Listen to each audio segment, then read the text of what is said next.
Welcome back sa ating panibagong video at ang ituturo ko sa inyo ngayon ay ang kantang Palagi by PJ Monterde. So yung original tuning nito ay E-flat, meaning to say half step down or E-flat tuning. So E-flat, tas G-sharp, C-sharp, and so on. So sa video ito, gagamitin natin ay standard tuning para hindi na rin magtono yung ating mga ibang tagapanood na walang tuner. So yung ating mga chords na gagamitin dito ay parehas pa rin pag naka half step down kayo. Okay? So before tayo mag-start, ang bilang ng string natin ay 6, 5, 4, 3, 2, 1. So umpisan na natin sa ating pinakaunang verse. So ito yung part na hindi man araw-araw na nakangiti. So yung mga chords natin dito ay G. So yung G natin, ito ay sa 6th string, 5th string to, 2nd string to, and 1st string naman to. Okay? Tapos next chords natin ay C add 9. So ibababa nyo lang itong dalawang to dito. So ito ay sa 5th string na ngayon, 4th string to, and parehas pa rin to na nasa 2nd and 1st string. Okay? Tapos yung dalawang chords na yan, uulitin natin ng dalawang beses. After ng dalawang beses na yan, next chords natin ay E minor. So, E minor natin, ganito lang siya guys. So, ito ay sa 5th string and 4th string naman to. Then, next chords natin ay C add 9. Tapos, uulitin natin ng dalawang beses yan. At ang next chords naman natin ay A minor. So, yung A minor natin, ito ay sa 4th string, 3rd string to, and 2nd string naman to. Okay? At ang last chords natin para sa mga verse ay D. So, yung D natin, ito ay sa 3rd string, 2nd string to, and 1st string naman to. Okay? So, ganyan lang siya kadali. Pag alam nyo na yung mga chords na to, alam nyo nang tugtugin yung ating mga verse. Okay? Tapos, yung strumming pattern naman natin dito ay down, up, up, down, up, up, down, down, up.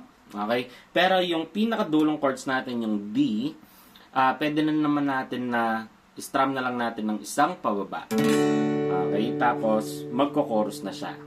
Okay, so before tayo pumunta ng chorus, practicein muna natin na sabay-sabay itong ating verse. 1, 2, 3.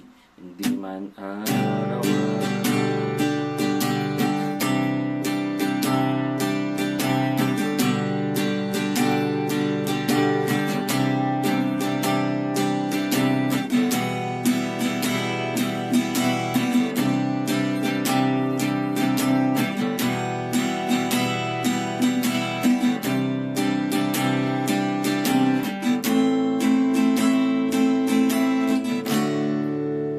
So, syempre, dito naman tayo sa ating chorus. Ito na yung part na, ngunit sa huli,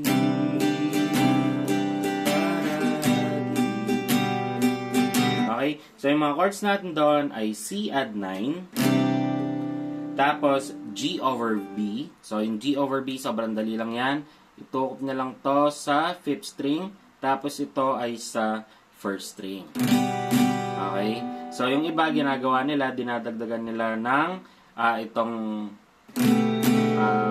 3rd string. Pero yung original chords niya is ganyan lang. Okay? Tapos, ang next chords natin ay A minor. Tapos, D. And then, uulitin natin yung 4 na chords na yan ng 2 beses. After ng 2 beses na yan, A minor. Yan na yung part na ulit-ulitin man.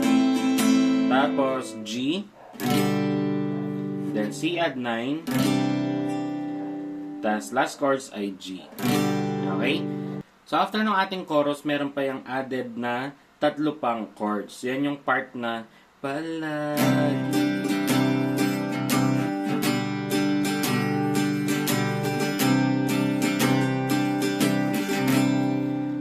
Tapos, pupunta ulit siya ng verse. So, tara, practicein natin na sabay-sabay yung ating chorus. 1, 2, sa huli.